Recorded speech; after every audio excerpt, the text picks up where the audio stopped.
Jikalau Anda tidak mau dikritik, Anda tidak mau dibully, Anda tidak mau dihujat oleh netizen, jangan pernah coba-coba mas, maju untuk jadi calon pemimpin. Indonesia ini keras, rakyat semuanya pada cerdas. Mundurlah dengan secara terhormat, jadilah bos martabak. Sekalipun Anda adalah bos martabak, tetapi jika martabak yang Anda produksi itu tidak enak, konsumen pasti akan kritik terhadap Anda. Begitulah kira-kira. Assalamualaikum warahmatullahi wabarakatuh. Salam Om Swastiastu, Namo Buddhaya, salam kebajikan dan salam sejahtera untuk kita semua. Saudaraku sebangsa dan setanah air, para penonton kanal YouTubeku yang sangat saya hormati dan sangat saya cintai. Salam jumpa dan selamat bertemu kembali bersama saya Sainai, tentunya di channel YouTube Orang Timur TV. Saudaraku sebangsa dan setanah air, dalam cuplikan video saya kali ini, Gibran Rakabuming Raka mengeluh karena sering dibully oleh netizen, karena sering dikritik oleh netizen, karena sering dihujat oleh netizen, karena sering difitnah oleh netizen.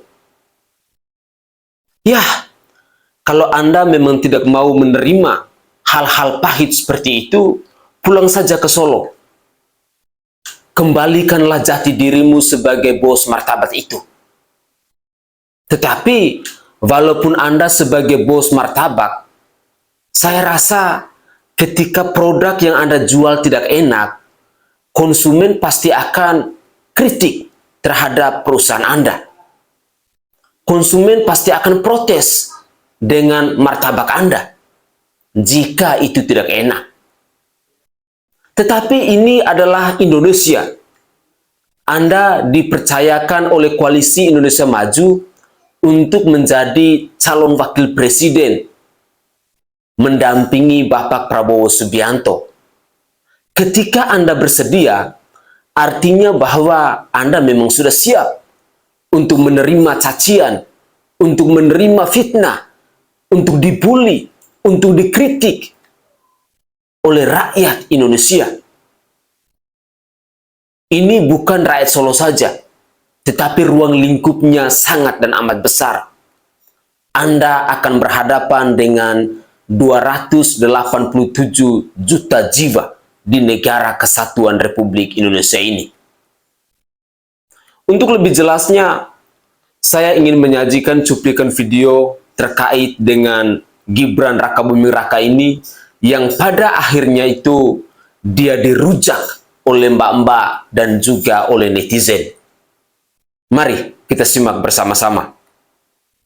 Gibran Rakabuming Raka curhat merasa sering dibully hingga difitnah.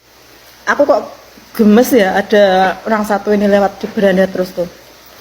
Ini yang namanya pelaku macak korban ya ini. Dia yang melanggar konstitusi, dia yang menjadi cawapres dengan cara yang tidak benar, dia yang merasa dizolimi, dia yang merasa dibully, dia yang merasa difitnah. Fitnah gimana? Kamu itu benar cuma jadi wali kota 2 tahun, kamu itu benar cuma mantan penjual martabak, atau bahkan mungkin sampai saat ini masih jadi penjual martabak. Kamu itu benar gak ada ini kualitas kamu jadi wali kota itu. Kalau di media itu kalau ngomong tuh kayak orang asal nyelemong kayak gitu. Ini teman aku orang Solo loh yang bicara seperti ini loh. Kamu ini benar bukan kuliah di Australia tapi cuma kursus gitu. Kamu ini benar mendapatkan privilege dari bapak kamu yang seorang presiden. Kamu ini bukan perwakilan anak muda, itu bukan, Mas Gibran. Saya sebagai generasi kalau 35 ke atas ini, saya sangat miris dan kayak negara ini mau dijadikan apa gitu loh. Kalau misalnya jatuh di tangan Anda ketika Pak Prabowo sudah tidak bisa bekerja, misal jadi kalian ini jadi, terus negara akan kamu atur. Sementara kamu aja prestasi nggak ada, kamu ini pengalaman juga nggak ada gitu. Kamu bilang kamu dicurangi, kamu bilang kamu difitnah. Kamu itu loh, baliho kamu di mana-mana sudah ada. Malam pada pasang baliho kamu. Terus kemarin ada abdesi itu. Pihak siapa? Pihak kamu juga. Kok kamu merasa terdolimi? Kamu ini pelaku, masa korban, Mas Gibran. Mbok ya sadar gitu. Kamu jangan memperlihatkan pelongo-pelongo seperti bapak kamu jadi pelongo-pelongo jilid 2, macak korban gitu. Dulu kan bapak kamu kan merasa kayak merakyat, merasa kayak orangnya santun, dengan pencitraan mobil SMK, dengan masuknya gorong-gorong. Apakah ini akan kamu tiru untuk menjadi cawapres? Rakyat semakin cerdas, Mas. Saya tidak rela jika negara ini jatuh ke tangan Anda, karena Anda itu belum punya pengalaman. Jika Anda ingin menjadi cawapres atau capres dengan jalan yang baik, ya, tolonglah. Ini negara kita, negara dengan berpuluh-puluh juta penduduknya, jangan dijadikan ajang percobaan. Saya sungguh demi Allah nggak rela jika Indonesia jatuh ke tangan Anda gitu. Ini saya sebagai rakyat ya, yang menggaji kalian para pejabat, saya sungguh tidak rela jika negara dijadikan ajang percobaan seperti bapak kamu. Kamu ini gimana ya? Belajarlah dulu, berprestasi dulu jika memang Anda punya kapasitas untuk itu. Mbok ya, Anda ini jadi apa dulu gitu, terusin jadi wali kota atau nanti jadi gubernur, baru Anda menjadi cawapres atau capres. Jangan semena-mena, mentang-mentang bapak Anda berkuasa, Anda bisa seenaknya saja gitu loh. Saya sungguh kayak kecewa gitu. Saya sebagai pemilih bapak Anda 2 kali periode, saya merasa sangat amat dan kecewa. Tolong Mas Gibran, dipikirkan kembali kalau mau ngomong di media. Jangan asalnya lemong sana sini seperti bapak Anda. Jangan suka ngibulin rakyat ya, seperti yang bapak Anda lakukan selama ini. Saya merasa sebagai rakyat, saya merasa dikibulin sama bapak Anda tentang janji-janji bapak Anda, tentang kebijakan bapak Anda. Kalau masalah bangun-bangun, kalau dengan hutang segitu banyaknya, siapapun presidennya bisa, Mas Gibran. Akan tetapi kemajuan negara itu tidak diukur dari pembangunannya saja gitu loh. Buat apa kalau bangun-bangun tapi rakyatnya nggak sejahtera gitu. Berasnya mahal, apa-apa mahal. Rakyat kecil banyak yang nggak bisa makan, nggak bisa sekolah. Lihat tuh di pedalaman katanya Papua yang dibangun, tapi ternyata juga banyak yang nggak bisa sekolah. Tolong Mas Gibran, hentikan sandiwaramu. Oke guys, Mbak ini ternyata adalah pendukung Presiden Joko Widodo, ayahanda dari Gibran Rakabuming Raka, yang saat ini menjadi orang nomor 1 di negara kesatuan Republik Indonesia ini.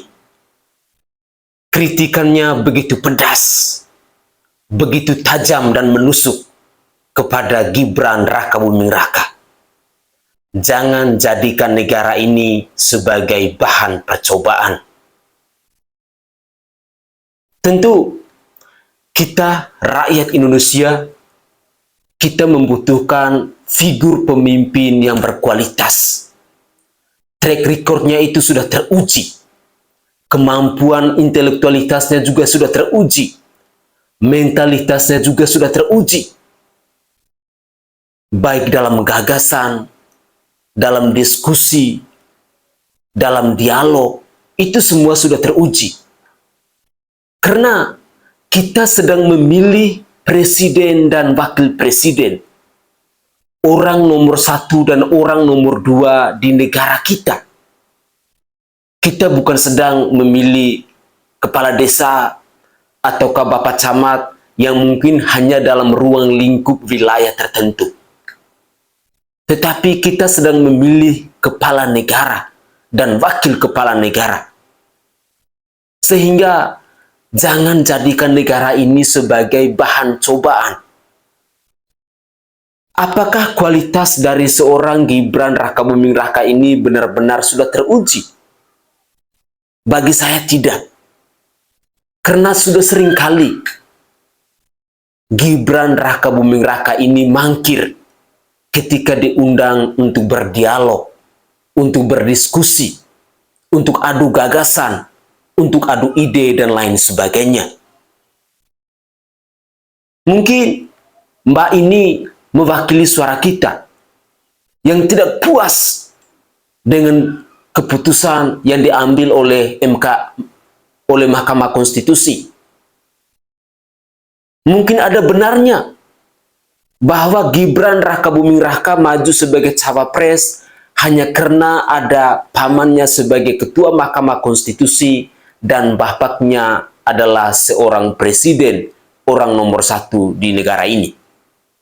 Sehingga privilege ini dimanfaatkan oleh Gibran Rakabuming Raka walaupun kualitasnya belum teruji, walaupun mentalitasnya belum teruji, walaupun track recordnya hanya begitu-begitu saja. Padahal ada banyak sekali anak muda di negara ini, Gen Z, kaum milenial yang hebat-hebat, yang cerdas, yang luar biasa. Tidak salah juga bila pada akhirnya banyak anak muda yang menolak bahwa Gibran Rakabuming Raka itu tidak merepresentasikan anak muda Indonesia. Gunakanlah logika akal sehat kita untuk memilih pemimpin yang berkualitas di pemilu 2024 nanti. Mari kita lanjutkan lagi apa hujatan dan kritikan atau bulian dari netizen terhadap Gibran Rakabuming Raka ini.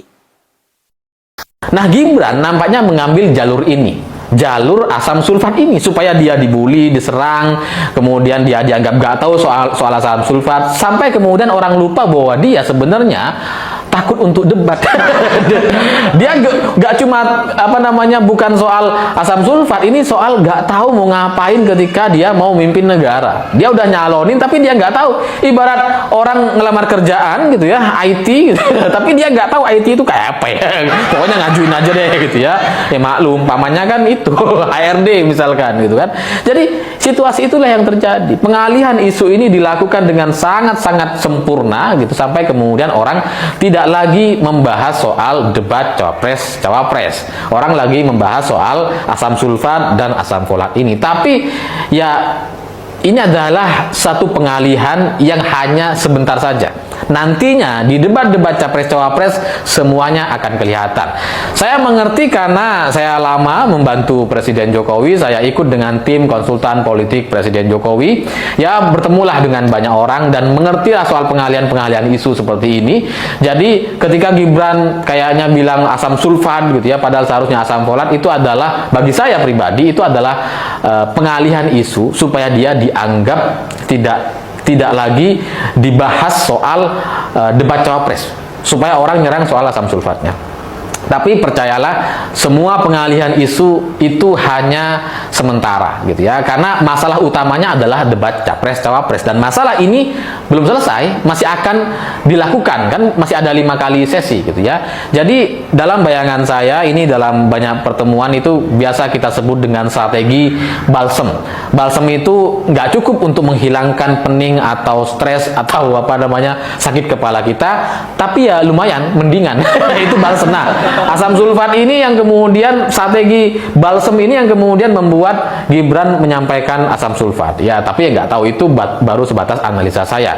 Terlepas apakah itu disengaja atau enggak, tapi inilah yang terjadi pengalihan isu yang lumayan sempurna. Tapi percayalah, orang tetap akan melihat debat capres-cawapres dan akan menilai bahwa nampaknya memang Gibran dan Prabowo Subianto tidak akan pernah pantas untuk memimpin negeri ini. Gibran terciduk bikin gaduh di KPU, nyuruh pendukungnya bersorak-sorai. Bikin yel-yel aja nggak boleh di KPU. Gibran malah keciduk nyuruh pendukungnya bersorak-sorai. Duh, baru debat pertama udah seberani itu.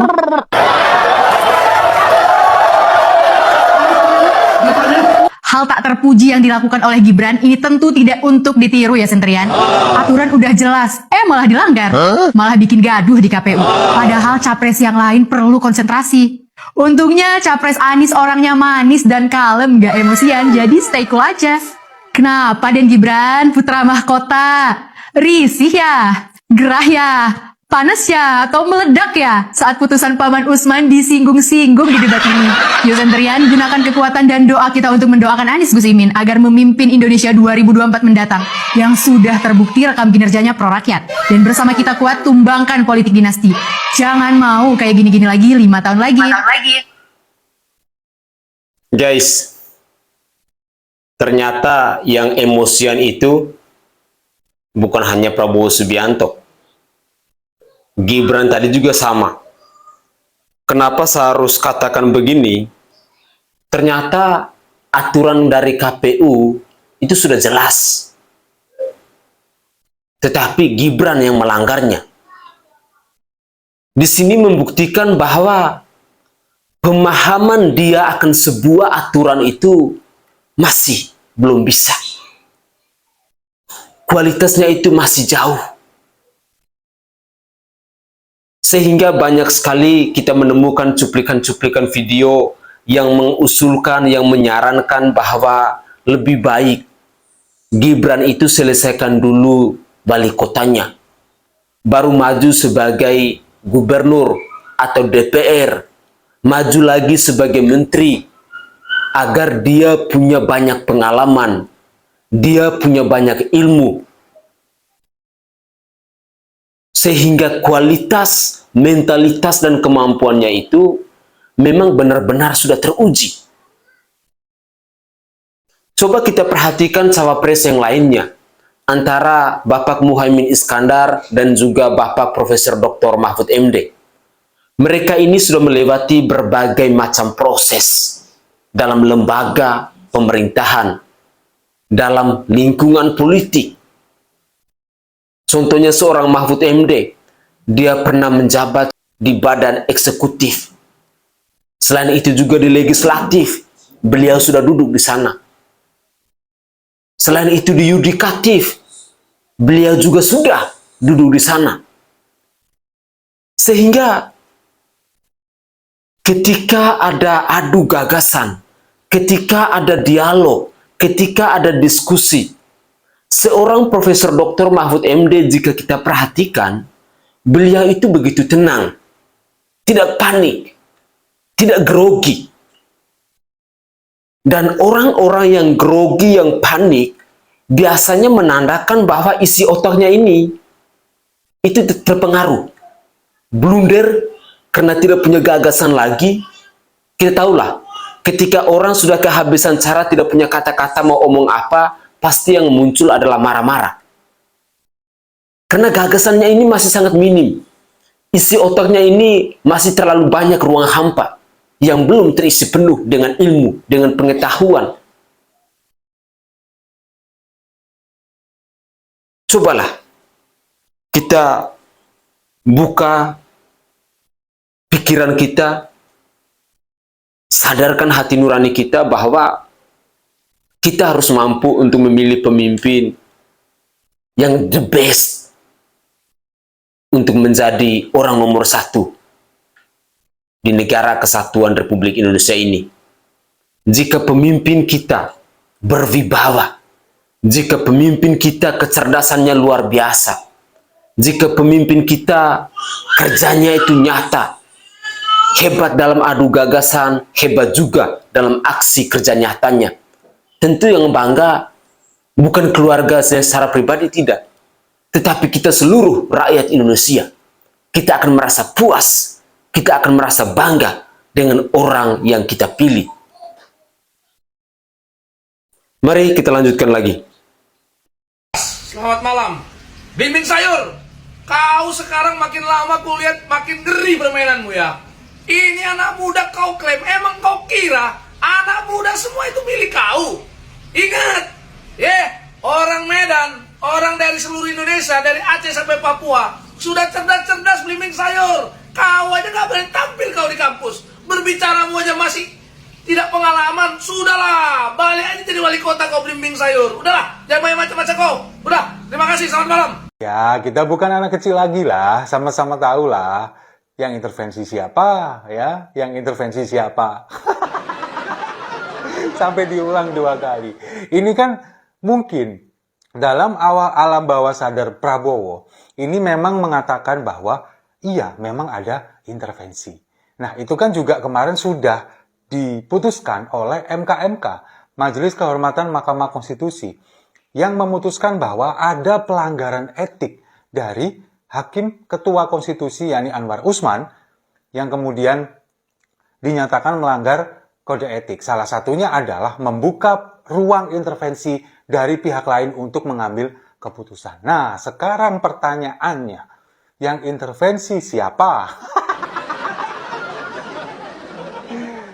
Kemungkinan yang paling berpeluang sangat besar, satu-satunya kemungkinan, adalah orang yang punya kepentingan lebih tinggi atau punya wewenang, punya jabatan lebih tinggi dari Mahkamah Konstitusi. Siapa kira-kira?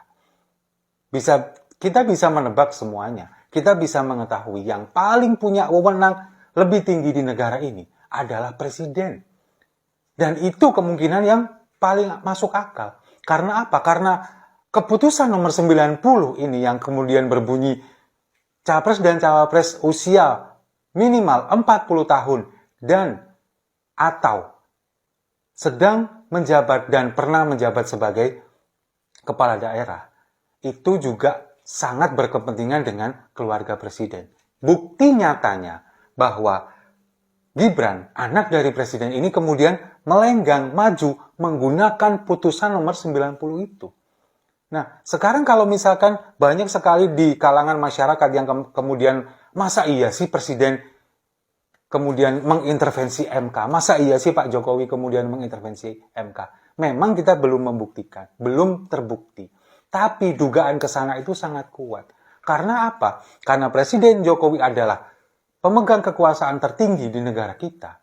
Dan juga yang menjadi hakim MK ini adalah adik iparnya.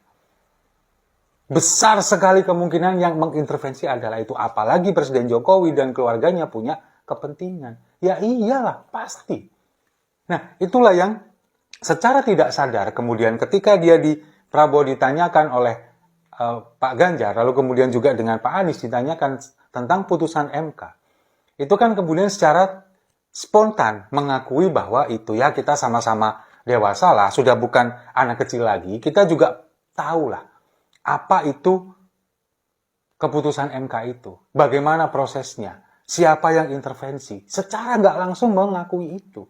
Dan lebih konyolnya lagi, sudah tahu dengan keputusan itu, dia kemudian melenggang dengan itu, dengan mengatakan kita harus menghormati konstitusi. Nah kan, Mas Gibran kena tegur. Mas Gibran sih bukannya malah ngademin, malah jadi ngomporin. Kan debat KPU itu ada rulesnya, ada peraturannya.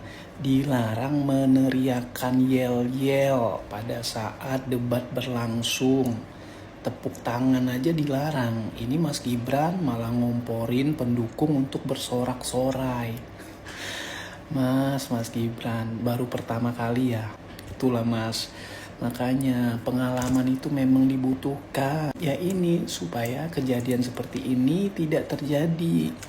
Apalagi Mas Gibran salah satu cawapres di sini yang sedang ikut berkompetisi, ya, seharusnya bisa mengendalikan emosi, bukan malah ikut mengompor-ngomporin gitu. Katanya pemilu damai, happy, pemilu gembira, politik riang gembira. Mana ini?